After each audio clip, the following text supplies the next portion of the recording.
Daytimes with Anna Cookson. BBC Radio Kent. So this morning we want to know, what's the last thing you complained about? Did it change the outcome? Are you glad you did it? And how would you feel about using AI to fight your corner? You see, the BBC's been told that a rising tide of complaints, written with the help of AI, like chatbots and things, is increasing the workloads of schools and local councils, other public bodies too. Let's find out the details. Our technology reporter, Chris Valence, has been looking into this. The organisation Lawyers in Local Government says previously a complaint about bins might run to a page, but now with AI it can be many times longer, include case law and quote various acts of Parliament. The Planning Officers Society says when it comes to AI complaints about services, the legalistic generated text might appear strong, but is often effectively a word salad drawn from the internet. The Association of School and College Leaders says schools often see parents using AI to generate extensive complaints, adding to the strain on staff. But there was also a consensus that it was good that AI could help those who found writing difficult or who felt intimidated complain. I love the idea of a word salad. Well, not in practice, just the idea of it is quite funny. Not so funny if you're on the receiving end of one of those very, very lengthy complaints with reams and reams of pages to dredge through and see if they make any sense. Anyway, how about you? When was the last time you complained? I was thinking, my husband sent a complaint actually to a company, and it probably looked like it was AI because he set it all out in bullet points, which I know is the forte of AI, isn't it? But it wasn't. He's just got quite a legal brain because of his line of work. So he set it all out like that. And we did get the right outcome, but it took a long time. Barry's at the Snack Shack this morning. Hello, Barry. Thank you for your WhatsApp. He says, I made a phone complaint yesterday to a company.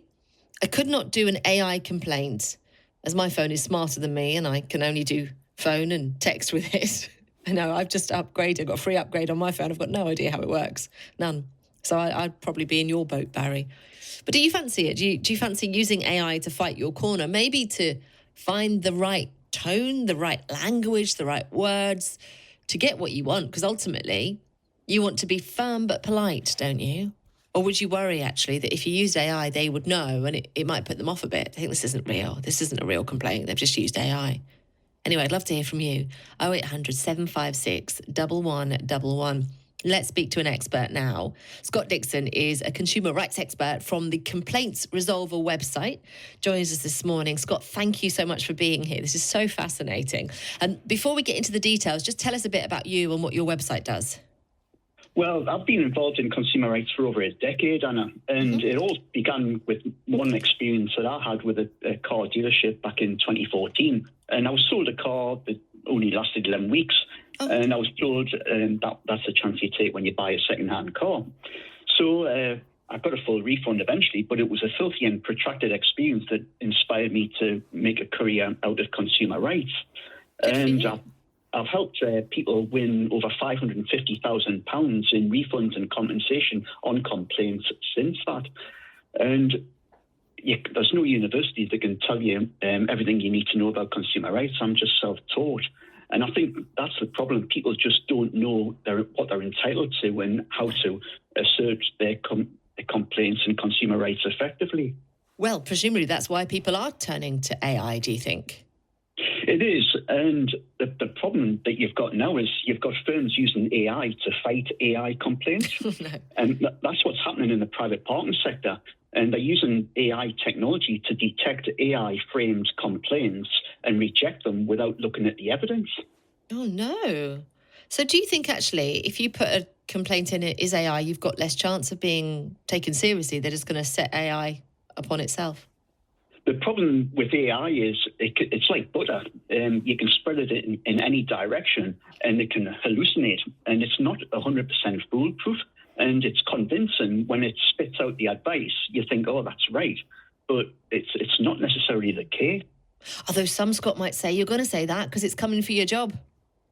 No, I'm just talking how I'm just telling you how it is. And to give you an example, earlier this year, I was on a business trip down to Coventry and I was travelling back and it was about 23 degrees, high humidity, and the air conditioning was broken. And people moan, but they don't complain effectively. So I took it to the CEO and I said, I put it in writing, and I requested a 50% refund as a fair and proportionate gesture in recognition of the inconvenience caused and my diminished enjoyment. And I got it was only £9 refund, 50%, but it's not about the money. It's about getting what's right and and recognising the inconvenience caused. And I think if everybody complained effectively, firms would have to raise their game. That's a really good point. I suppose for a lot of firms, reviews online kind of do that job a little bit, because I think you've hit the nail on the head there, Scott, right? As British people, we love having a moan, and we'll moan to each other till kingdom come. But when it comes to actually complaining, doing something official, stepping up to the people in charge, we kind of go a bit polite, don't we? We do, and we put up with far too much mediocrity, Anna. And with that train complaint, for example, I framed it as a breach of Section 49 of the Consumer Rights Act 2015. Wow. And that states that services must be carried out with reasonable care and skill. And they could have pushed back and said, oh, it was an unforeseen defect, it's one of those things. But they didn't offer me any bottles of water or mitigate my inconvenience and diminished enjoyment. And I put that in a complaint to the CEO, and they just folded without question. And I think if everybody on that carriage did exactly the same, firms would have to raise their game. We just put up with far too much. We need to be more like the French, more militant. Some might disagree with that, but yeah, I see your point. But then you might argue it's easy for you because you know your rights and you know the law, whereas the rest of us ordinary people, we don't, and we get a bit worried that we'd be overstepping the mark. Well, with most complaints that I see and what you deal with from one day to the next, it all falls under the Consumer Rights Act 2015, most of the complaints. So goods and services, everything you buy must be fit for purpose, as described, satisfactory quality, last a reasonable length of time. And firms rely on consumers not knowing their rights and say, oh, you need to speak to the manufacturer, you didn't take out a warranty, the warranty doesn't cover this. The Consumer Rights Act 2015 gives you an implied statutory warranty for free and overrides spurious terms and conditions like that, and for up to 6 years in England and Wales and 5 years in Scotland. Right. Is a good complaint a short complaint? Because we're hearing some of the problems with AI is they go on for pages and pages when it's not necessary. Yeah, and what you mentioned earlier on about bullet points is the way to do it. Yeah. And the biggest mistake I see is people getting emotional, and it's certainly got worse post-COVID with a misplaced sense of entitlement, people yelling, insults, threats, swearing. Put everything in writing, be reasonable, polite and objective. You are dealing with real people who are more inclined to help you rather than shouting the odds. Keep calm, stick to the facts, keep everything in writing so you have a paper trail if you need to escalate it. If you do speak to somebody on the phone, get their name at the start of the call, because they're more reluctant to give it at the end with complaints and follow up with an email to confirm what was spoken about in writing for that paper trail. And be clear about the outcome you want, whether it's a refund, replacement, repair, or a goodwill gesture, and be reasonable about what you're asking for. And know your consumer rights. As I say, most complaints fall under the Consumer Rights Act 2015. And if a firm is in breach of contract, you are entitled to a remedy depending on the circumstances. Yeah. I mean, obviously, you're advocating that we complain, and that makes a lot of sense. But I guess for some people, this all sounds quite academic, as in, putting pen to paper, sending emails and stuff. And they would be worried about that. Maybe they're dyslexic. Maybe they've never had a way with words, which I guess is why they are using AI. So would you not say you can use it, but use it with caution? You could use it with caution, but don't rely on it. Yeah. And I get what you're saying about dyslexia, and that is a big problem. And the Equality Act 2010 covers that as well. So, with firms, they must make reasonable adjustments. So, for example, if you've made a keying error in a car park, first stage appeals on minor keying errors must be cancelled at the first stage, but more often than not. And at the second stage, major keying errors, you're usually allowed £20 to cover the admin fees. And we have some of the best consumer laws in the world, Anna, and the problem is people just don't know what their consumer rights. It's probably something that needs to be taught in schools, really, along with financial education. That's interesting. And that would serve everybody from what you're saying, because if we all knew our rights, then that would make the companies pull their socks up in the first place, wouldn't it? Yeah, and we're good at moaning. I mean, that's the problem. But we're not good at complaining effectively. And what you've got is chatbots and friction that firms are putting in place to make you go away.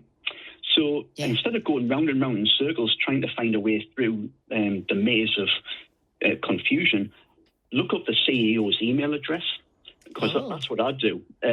Google the CEO's email address, take it to the top table, and it's unlikely that the CEO will email you or read your email, but the escalated complaints team will pick it up and log it. So that's the way to cut through the chatbots and friction that firms are putting in place to stop you complaining effectively. Yeah, it drives you crazy, doesn't it? You think, can't I just talk to a human being, please? I'm going round in circles and I'm losing my sanity at the same time. Scott, fantastic advice. Thank you so much. Before you go, you mentioned the train. Was that the last time you complained about something? It probably wasn't, and I'm complaining about things week in, week out. It's your job. But, yeah, and it is part of what I do, but ultimately it's about raising standards for everybody. And as I say, put everything in writing and don't put up with it. We put up with far too much in this country, and I think if more of us pushed back and complained effectively, firms would have to raise their game. Yeah. And it's just unacceptable what I see week in, week out, and we don't need to put up with it. On that point, we don't need to put up with it. We'll leave it there for now. Scott, thank you so much for joining us and for your expertise this morning. Scott Dixon then, consumer right expert from the Complaints Resolver.